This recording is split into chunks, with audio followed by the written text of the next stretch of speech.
Are you guys, you're good? Okay. I'm gonna bring this up here. Okay, now we can get started. Thank you all for being here. This is our fourth week of doing the Celebrating Wichita's Black History series. And with us today, we have Logan from the Kansas Aviation Museum. We're going to talk about the Black Aviators exhibit. It's a newer exhibit at the museum. My name is Jenny. I'm a librarian here at the Wichita Public Library. And just really quick before I get started, this is a live streamed program. So if you want to go back and watch it, it will be on YouTube pretty much immediately, but if anybody wasn't able to make it, you have some friends, just tell them about it. And we also have a program evaluation, so before you leave, we would love for you to fill it out. We either have a QR code you can scan, or if you'd rather do a paper one, you can fill that out and just leave it on the table next to it, upside down, and I'll grab them later. That gives us an idea of what you think of the program and what kinds of programs you'd like us to offer in the future. Now, before we get started, I'm going to tell you a little bit about the Kansas Aviation Museum. Located at South George Washington Boulevard and South 31st Street in Wichita, just west of McConnell Air Force Base and Spirit Aerosystems, the Kansas Aviation Museum is housed in the original Wichita Municipal Airport Terminal building, which was in operation between 1935 and 1954. This museum chronicles the growth and development of general aviation in Kansas with a focus on Wichita's influence and displays a growing collection of aircraft and aviation-related artifacts. Some of the must-see features of the museum include a 360-degree view of the city from the airport tower, and visitors can listen to air traffic control or swing by the interactive play space.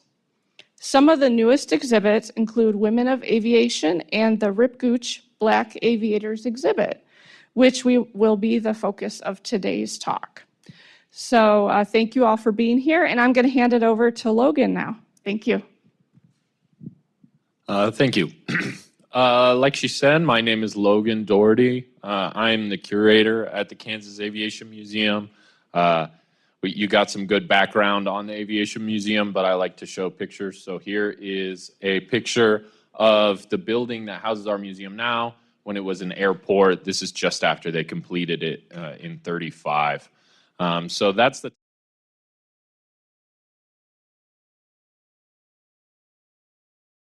building was an airport. It's a historic building museum. It's on the National Historic Register, like a lot of other historic building museums. To ensure that it's preserved. Here's a picture of a plane behind the building out on the tarmac in the time period. And here's a picture of the inside.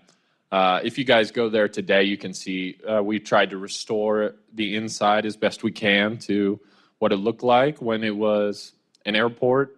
Have any of you guys been out to the museum?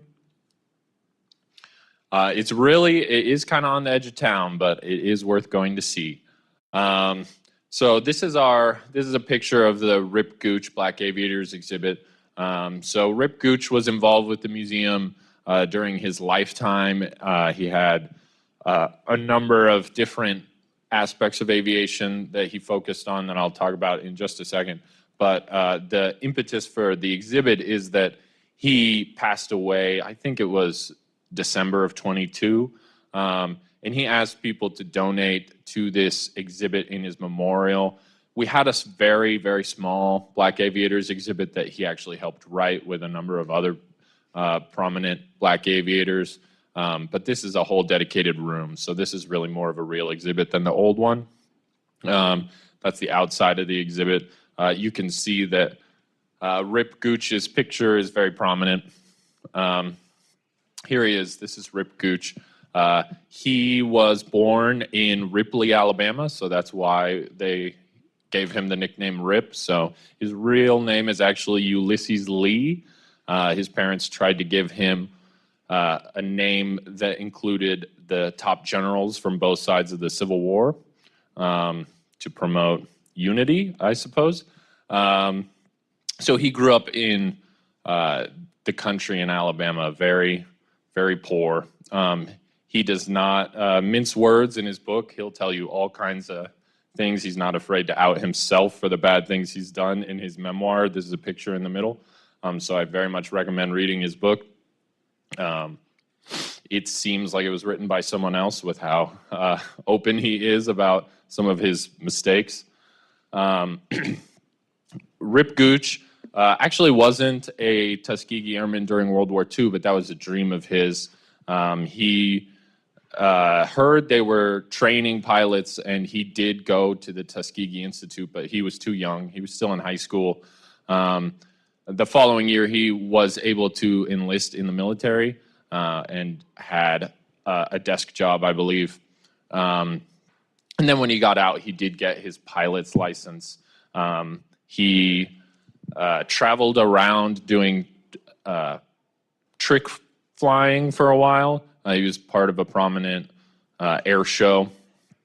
He did a trick where he would pretend to be part of the crowd and then jump in and pretend to steal the plane and do a bunch of tricks, and then land it back on the ground while everyone was freaked out that someone was stealing the plane and doing these crazy tricks.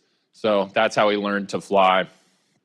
And then he eventually moved to Wichita. Let me go back to pictures. He eventually moved to Wichita in 1951 and got a job at Boeing. He was familiar with airplanes. It was tough for him. He experienced a lot of barriers because he was black in the 1950s. But he was able to get a promotion. He was an inspector, made sure everyone was following all the codes they were supposed to. But he still struggled with prejudice and eventually became did freelance charter flights. He had a number of businesses, and I don't know if I have time to go into every single one of them, but he also was involved with local politics. He was on the Kansas State Senate. I think he was the vice mayor for a short period of time, and a number of other political appointments from other politicians. His grandson, Kerry Gooch, is still involved in Kansas politics, I believe. Circling back to the Tuskegee Airmen, though, they were a group of black pilots during World War II, so they are generally well known. People know some things at least. The origin is very interesting. At the Tuskegee Institute, there was the only flight school that allowed black people to learn to fly. And then on a tour of the South, Eleanor Roosevelt, who was the first lady at the time, there she is on the left, went to the Institute, and they offered to let her take a ride in a plane. That's what she's doing there with one of the instructors. And against the Secret Service's wishes, she went up in the plane. I had a great time. They look like they're having a great time. And when she landed, she decided to convince her husband to create a unit of black pilots. So that is how we get the Tuskegee Airmen. Here's another picture. And then another big part of our exhibit is Colonel George Boyd. He was a Tuskegee Airman. Unlike Rip Gooch, he wasn't too young. And then his family was very generous with artifacts and information for our exhibit. So we were lacking in a lot of artifacts, and a lot of them are related to this Colonel George Boyd. So you can see his uniforms and a lot of things. If you go to the exhibit, you can see them in person. His widow was very helpful through the process of gathering information. But here he is. Let's see here.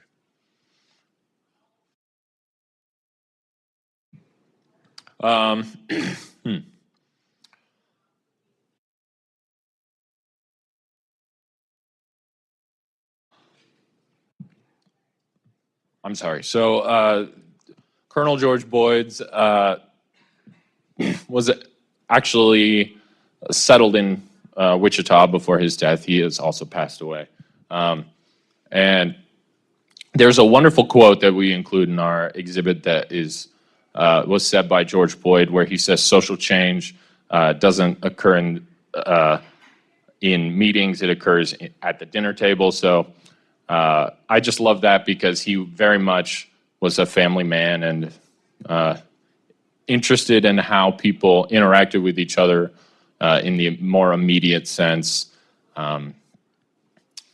Let's see. Oh. Well, I don't know what happened to the rest of my presentation, but let's see.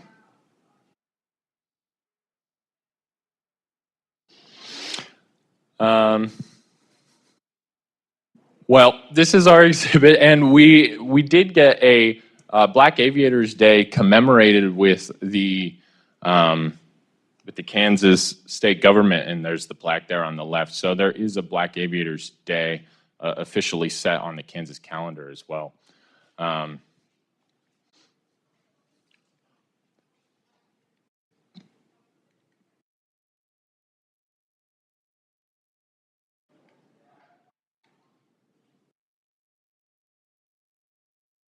Well, I appear to be missing part of my presentation. That's probably my fault.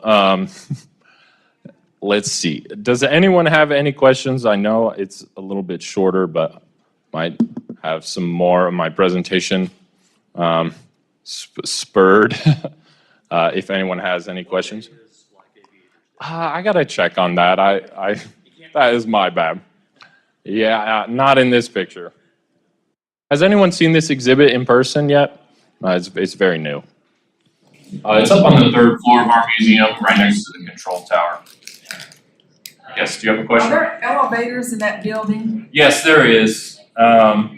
We didn't have one for a long time, and people do remember it having no elevator and no air conditioning. But we do have elevator, heating, and cooling now. And if you haven't been to the exhibit in 2 years, it looks dramatically different than it did 2 years ago. Can you give me the hours, day? Yeah, days? it's 10 to 5, Monday through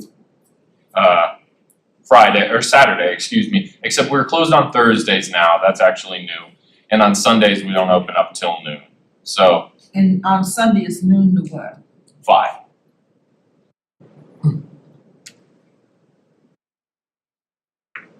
And it's at George Washington Boulevard and? It's actually at the very end of George Washington Boulevard. But yeah, 31st is right by there. They built George Washington Boulevard to construct that building out there for the airport, which is why it's diagonal through the city. The rest of the grid of the city was not there yet. And they had to build that, they built that road in just a couple months to move construction supplies out there. Do you have any events, the Black Aviators, do they have events and also do they have programs to support present and future Black Aviators? What are they doing with that? I don't know of any specific events. One thing about getting the community involved, not necessarily in learning to fly, but just involved in the project. This mural here on the right side was done by Arts Partners. It's a local group that gets kids involved in the design process. So some local kids, as part of like a winter camp, helped paint this mural on the right side. It's kind of a strange angle, but they did get children involved in that process. So we're pretty proud of that. They did a great job. Looks good. Yes. The airmen themselves, were they involved in any battles, or tell me a little bit more about what they did after they became a group? Yeah, in general, they tried to keep them away from the battles, mainly just because of prejudice. But they were involved in a few. I mainly focused on these two individuals for the exhibit. But one thing that struck me a lot is that when Colonel George Boyd,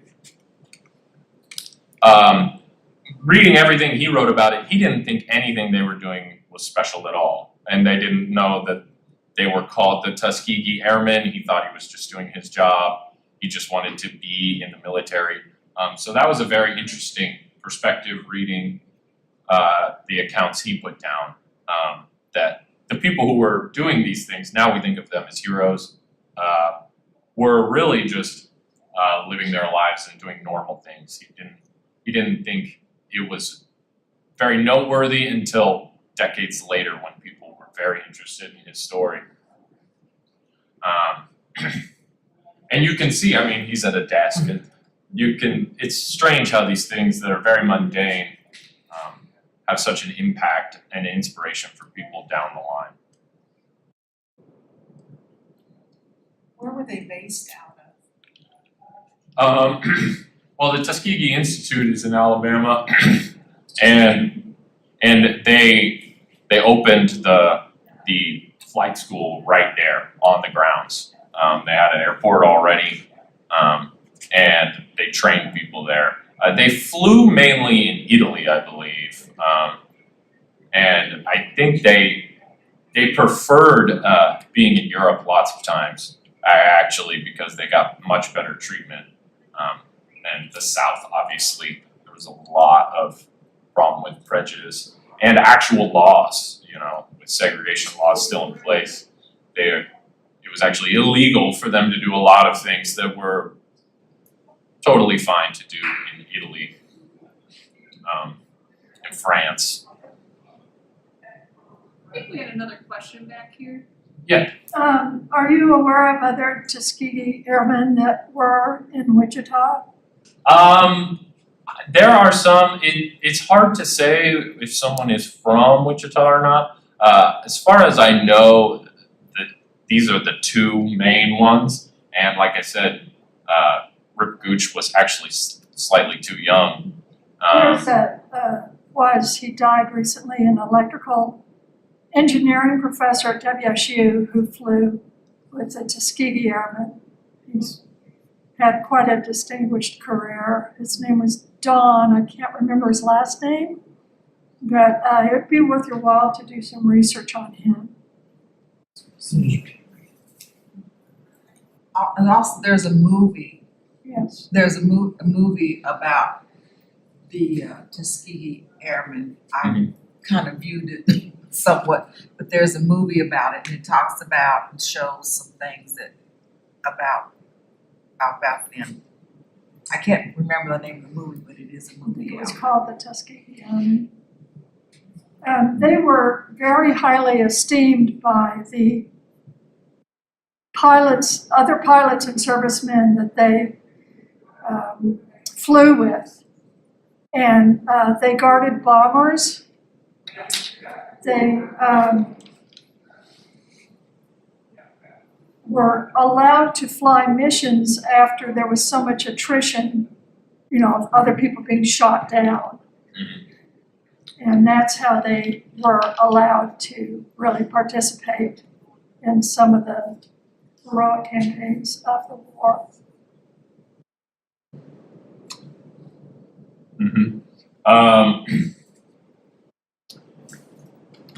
Yes.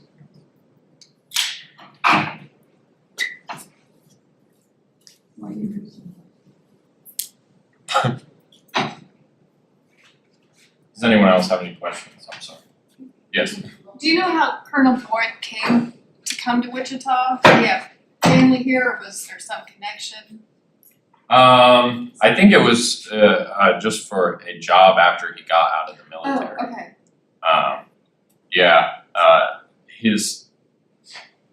His wife actually didn't remember all of the details, but yes, I believe I can't remember what he did after he got out of the military, but I think they came here for a job in the 70s, I think, actually. So he didn't really live in Wichita during this time period. Unfortunately, none of the Tuskegee Airmen really lived here during that time period or very close. I guess 51 for George or for Rip Gooch. Rip Gooch also started one of the only black FBOs in the country, one of the very first ones here in Wichita, or on the outskirts anyway. He was good friends with Herb Rodden, if you know about the Rowden airplanes from Wichita. It's a very, very small airplane manufacturer for a short time, but some people love those old planes. We have his plane. It's not on display, unfortunately. I would love to get it on display. We're rearranging some things, and hopefully we can display it. And I understand it still works and flies, unlike most of the planes we have in our collection, or at least it did just a few years ago.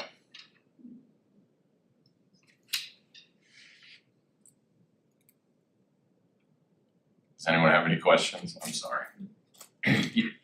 Know what percentage of aviators, at least locally, black aviators that we have today? I don't have any raw numbers. I know a lot of the people who helped with this exhibit think that the numbers are very low and would love to see more diversity in pilots. It tends to cost a lot of money to get into flying, so that is a barrier for a lot of people, working class individuals. It's very difficult, especially with the fuel alone. Because even if you can get someone to give you free lessons, you probably are going to have to pay for the aircraft fuel, which is very expensive. And it takes a lot of hours to learn how to fly. We're working with Ortega Aviation to get some money to train pilots that can't put up their own money. There's a project we're working on, but that is only in its infancy.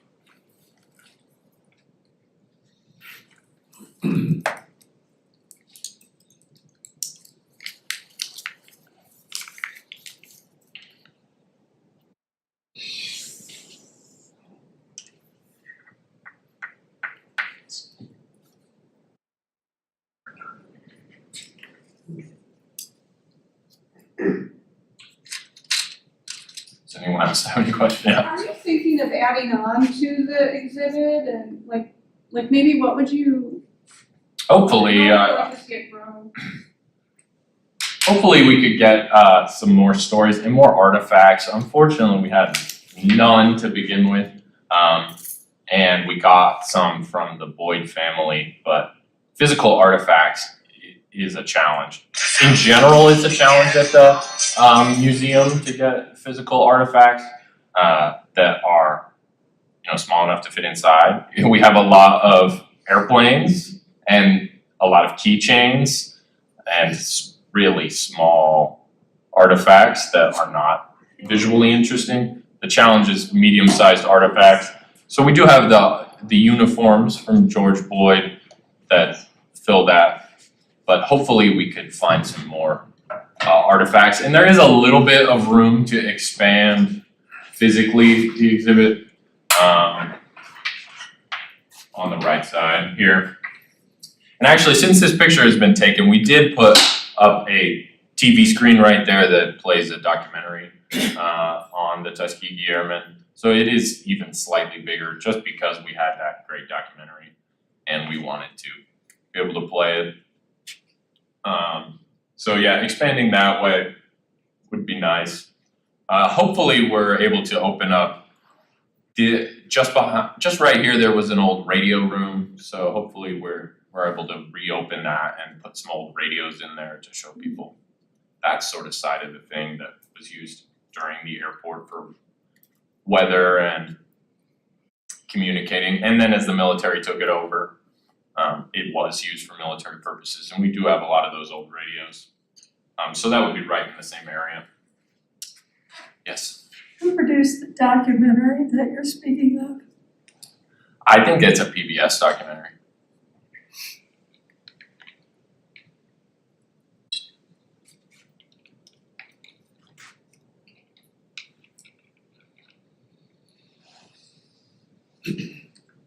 Does anyone else have any questions?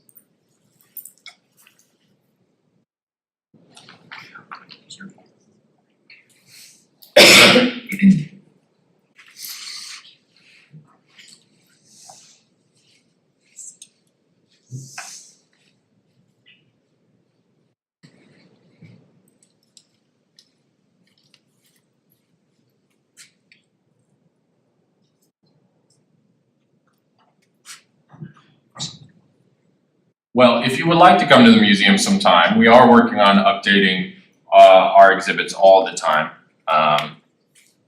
We are also working on a program to get music from the time period playing throughout the building as you walk through. I think that would help a lot for the immersion aspect of this museum. Because the goal is to make you feel like you're in this airport. We're working on getting some period appropriate chandeliers right now. That has been something we've been wanting for a long time. And we found a donor that would like to donate some.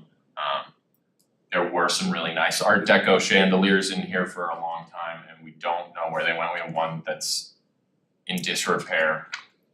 Hopefully that works out and we're able to get those put in place. Yes. Do you work with like maybe the local historical society or the Kansas African American Museum on anything, like as far as acquiring artifacts or building like libraries of information to kind of add on to the exhibit? Not really on acquiring artifacts. TCAM gave us information for our exhibit, but no artifacts from that way. That would be very nice. Like I said, it is a challenge to display medium-sized artifacts. The airplanes are great. They're always going to draw people to the museum. But especially when we open a new exhibit, it's nice to have an object for someone to look at. Graphics are things you can see on any screen. So physical object helps quite a bit.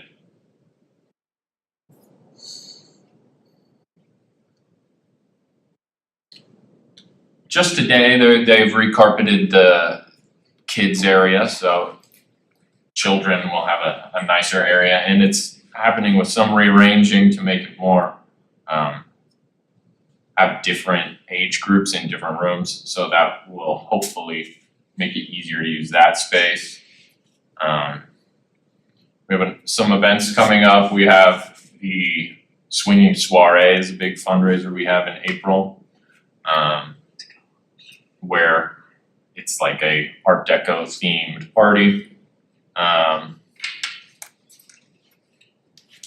This summer, we're planning on doing some educational camps for children that we haven't been able to put on for the past few years, so that's exciting.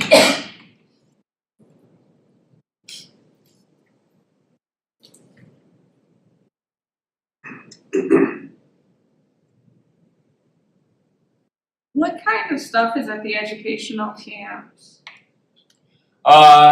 They are different, but the one we're really hoping it gets people, it's kind of like practicing skills to be an aircraft mechanic. It's working on airplanes because we have such a dedicated core of people who restore the airplanes.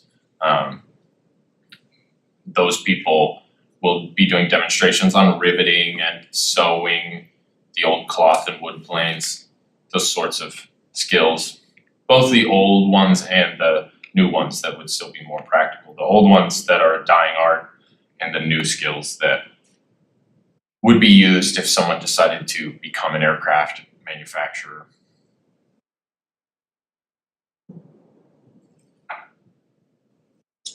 Do you guys ever work with schools that are in like maybe less privileged areas to kind of, We tried to. That was the idea behind the mural, is that it was a low income, I think it was 2 or 3 elementary schools that were underprivileged by some metric, I suppose.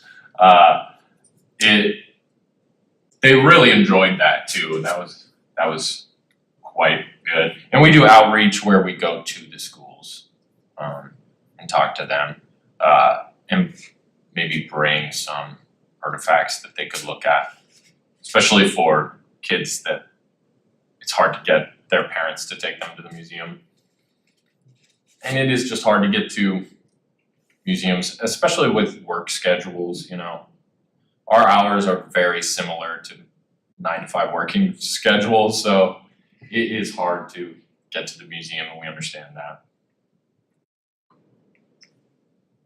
We do partner with the Kansas state government in the summer for Sunflower Summer, if any of you are familiar with that, but it allows children to get in free to a number of museums around the state, I believe, mostly in Central County though.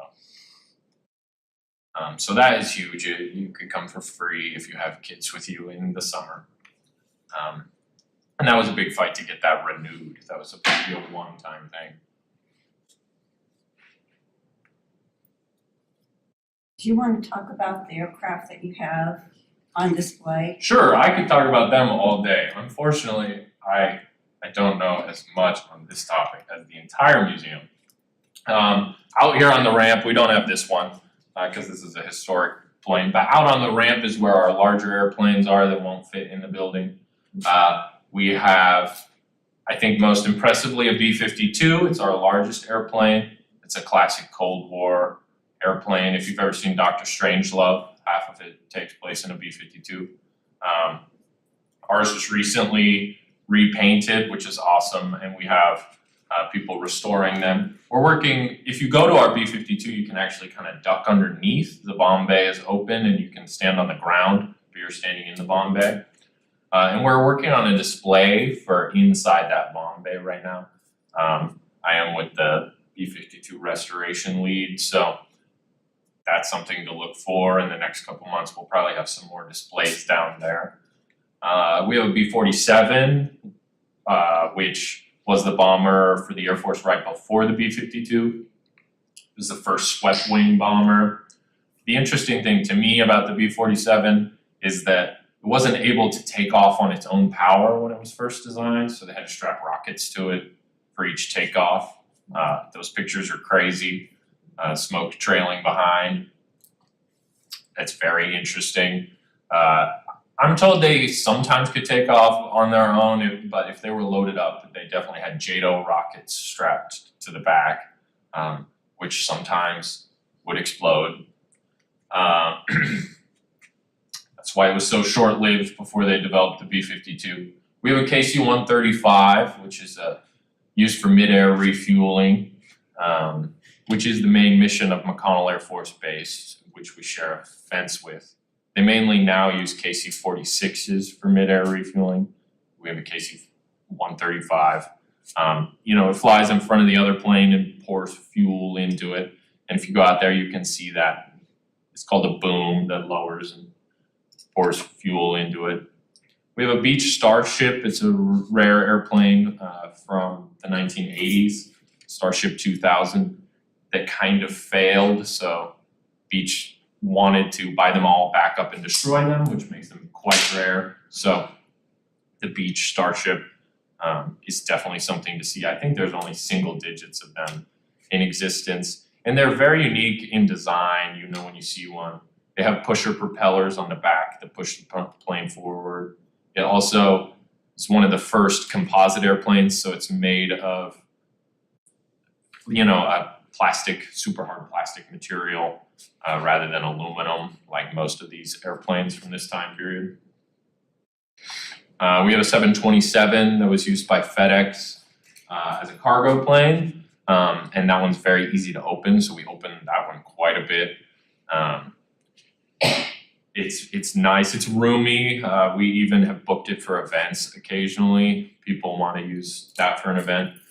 We're looking to repaint that one with our name on it rather than the FedEx. So that's a project to look out for that we've raised some money for. We have a 737 as well. It's a different Boeing airliner, and that one does have the seats in it. So if you're ever there and it's open, you can see those old seats. And ours was used by Ryan International, which is a local airplane company. Ron Ryan is a big donor for the museum too. We have a Seminole, which is the military name for a Queen Air. So we have a military outfitted Beech Queen Air out on the ramp. There's a T-37, which is a plane they used to train pilots that they nicknamed the Tweety Bird because it was made a high-pitched noise and is quite small. Inside, we have a number of nice cloth and wood airplanes. We have a Stearman 4D, which is a pretty iconic airplane. And the restoration work on those is great. If you've never seen one of those old cloth and wood biplanes, that is quite an art sewing those together and then painting them. They look great with the paint on them. The paint shrinks the cloth so it's all tight to the airplane. Those are very cool. We have Cessna and Beech. One's Travel Air, which was a company that both Clyde Cessna and Walter Beech worked for. So we have a number of Travel Air airplanes as well. Those are pretty cool.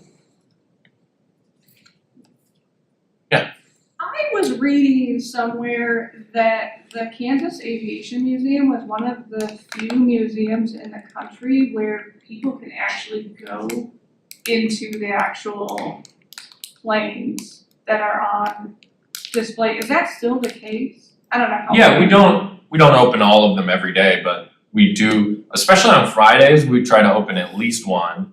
And yeah, it is quite rare to have those where you can go in. There's some, I've seen some.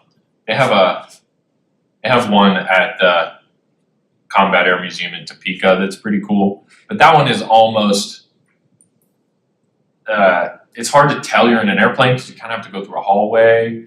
I don't know. I mean, you can see the airplane, but it is pretty rare. Seeing inside a B-52 is very rare. We don't open ours super often because it is kind of dangerous in there, honestly. But we do open it for certain events, and that is quite rare. So you'll see the line to that plane is super long, even if we have a bunch of planes open, because it is not common for you to be able to see inside a B-52. And they actually still use B-52s. They keep pushing back the date that they're going to phase those all out. So What makes it dangerous to be inside the plane? there's no room. There's Also, it's tight. you really tight, and there's something you can hit your head on everywhere. So that's why. What was their purpose? Well, everything has to be aerodynamic and light, so you can't have too much extra material anywhere. And they weren't, even though it's a huge airplane, they weren't crewed by large crews. It was only a few guys. And yeah, I think they just expected them to squeeze in there. There is not a lot of extra room. I understand now they have bathrooms on the new ones, but ours just has a bucket and not even like a curtain or anything. Oh, gosh. Yeah, Yeah. they're not luxurious, but they were high tech at the time. And it's very interesting to see that old tech at this point. It is. So that's what it was. It was a high-tech airplane at the time it was built. Is that okay? Oh, very high tech when they first came out. Yeah, and it was a bomber, so they were flying them around with nuclear weapons in them, ready to drop them. Okay. Especially when Cold War tensions were really high. How many planes did the museum have when you guys first opened? I don't know about when we first opened, really. We always say that our institutional memory is very bad. We did not keep a lot of records from when we first opened. And I think people were just dropping things off and driving away. Is that right? Wow. It's a real challenge to get all the records right. Drive it away. Now we have something like 20, 25 airplanes. Did you have how many? Probably like 20 or 25. It depends on, I mean, some of them are in parts. Our people who do the restoration are always working on it. So there are some being restored inside at the moment? Yeah, we are always working on restoration. Yeah, there's a building kind of across the street from this building that looks like any old metal building, but it is actually from World War II, and that's where they do the restoration now. They used to restore them in this building. And some of the ones in our vintage aircraft room were restored in the location that they are now. Even though now that's exhibit space, at one point it was a restoration shop. I do worry about that restoration skill though. It seems to be, our volunteers are very elderly, and it seems to be something that newer generations are not as interested in. And even our volunteers are not, they weren't young men in the 20s or anything like that. You know, they weren't the people who were doing this. They had to learn when it was already outdated. So hopefully we can encourage some younger people to learn that skill so we can keep that around and keep restoring, because they look great when they're fully restored.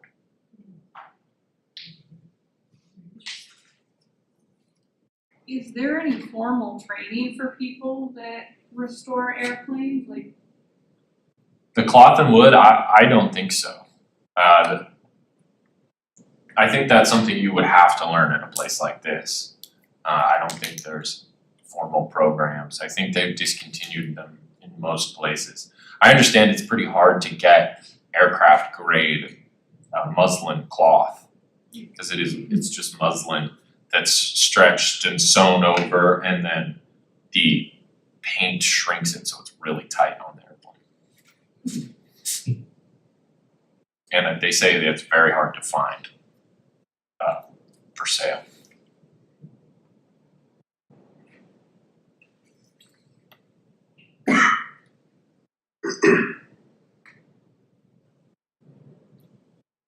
Does anyone have any questions? do you know if there's any other museums out there that do similar exhibits, like honoring Black aviators, or is that something that's relatively unique? I would think it's relatively unique. I haven't seen it at, the 2 or 3 other air museums I have been to. Maybe individuals, but something like this. I think, and the only reason we have this is because Rip Gooch was motivated to make sure it was there. Part of the problem is, Black people were barred from learning to fly. So it's rare to even find someone, especially if you're trying to focus on a community like we are. It's hard to find Black pilots from Kansas to put in exhibits like these. We do have some more examples that are more recent. But just because, and also, like I said, the cost alone is going to keep a lot of communities out of learning to fly. And that'll probably always be like that, unfortunately. Do you know what year they kind of desegregated that in terms of like that ban being lifted? Oh, I'm sure as, segregation was deemed unconstitutional, that those were slowly repealed. But a lot of that stuff is informal too, The hiring manager can make any decision they want. Even today, that happens all the time.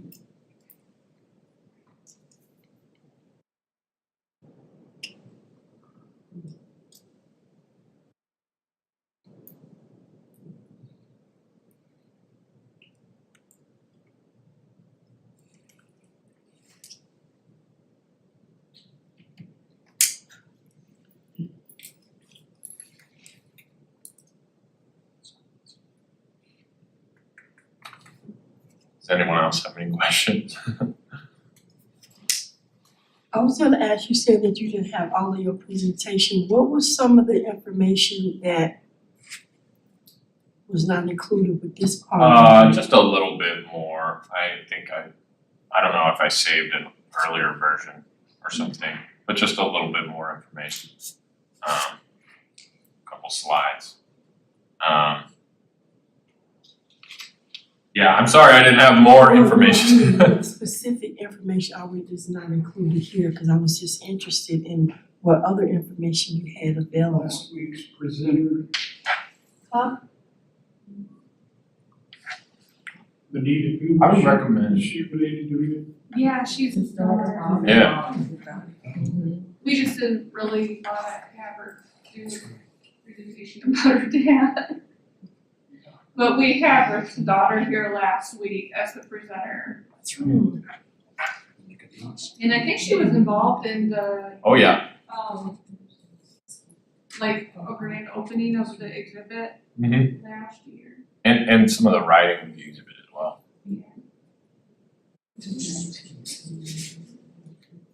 Was there a reason when Rip wanted to start the exhibit that, like, behind why he wanted to start it, other than his experience as an aviator? Was there a particular drive that made him want to put that collection together?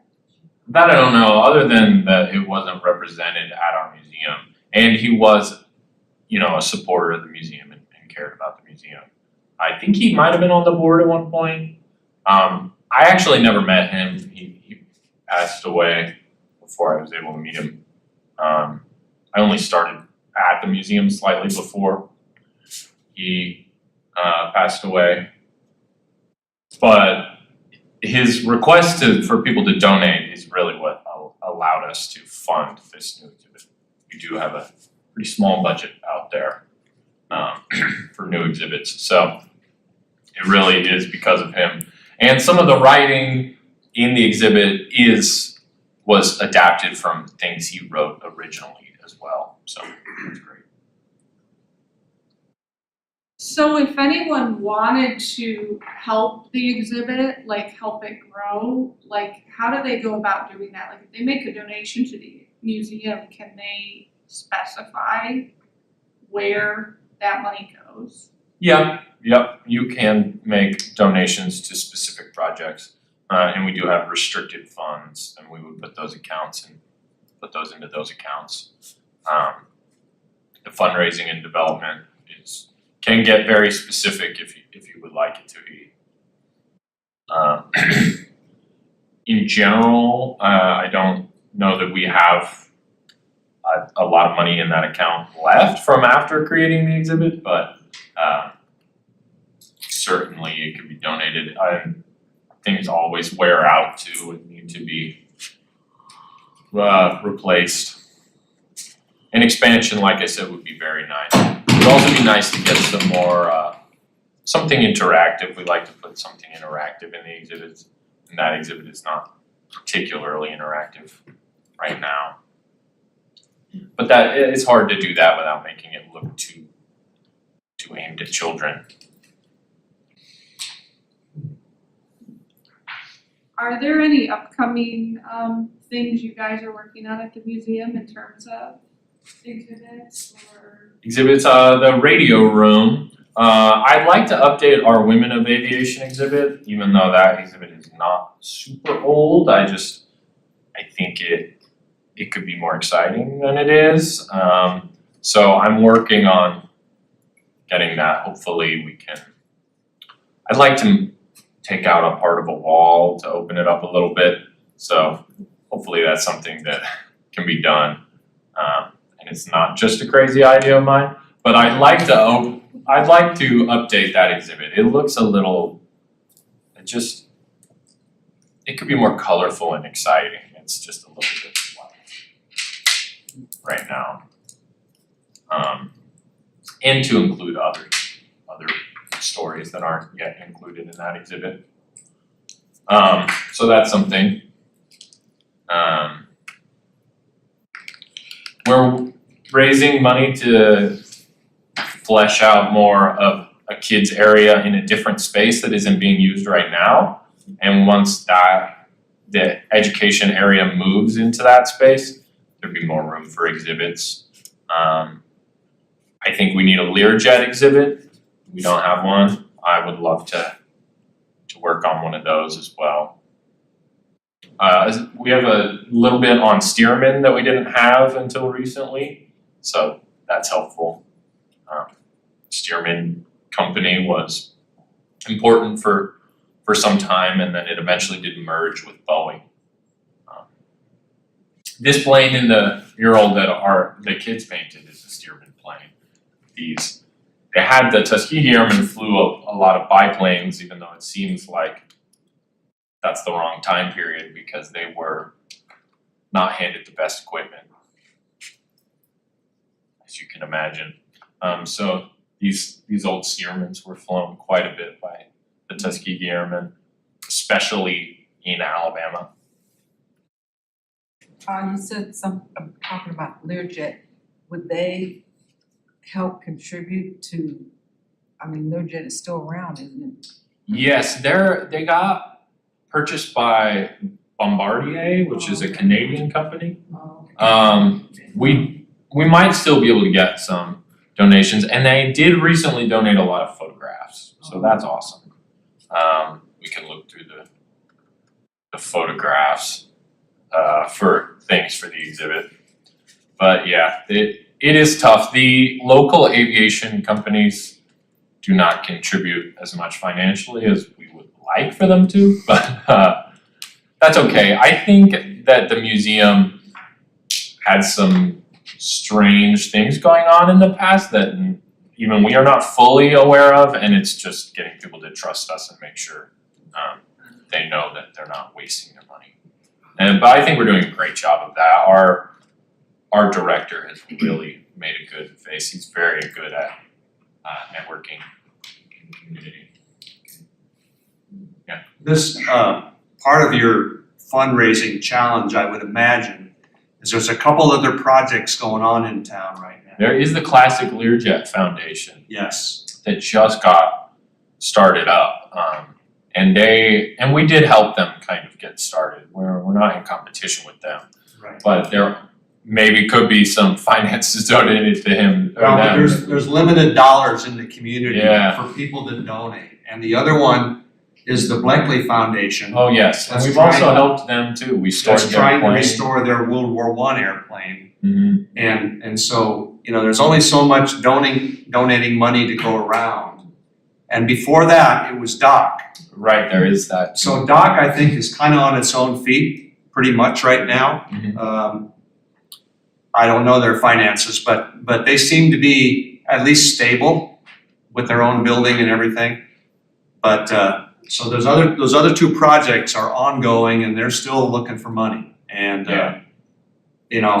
it's a competition. Yeah, we try to work together, but you're right, there is only so much. We did really help Classic Learjet Foundation get going. Good. And then we did store the Bleckley plane for a while. Their hangar contract ran up on them, so we did store that for a while. And I think they would like to work on it at our location, they say, but I don't know if we have the equipment that they want. So they might do that somewhere else. And we do sell Classic Learjet Foundation merch in our store too. So if you want any of their shirts and stuff, we do try to cooperate with those other projects.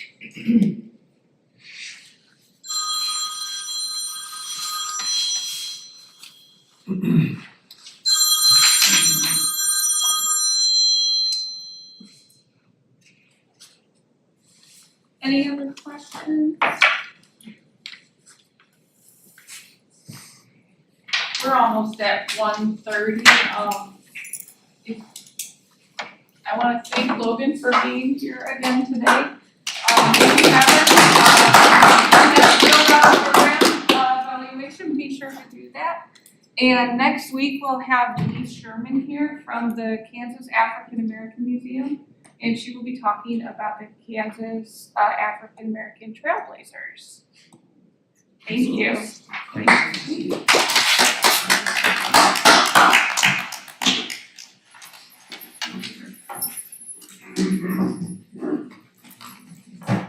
Do you know anything about, it's way out of place, it's north of Old Town, there's an airplane in a little enclosed thing. I can't remember what it is.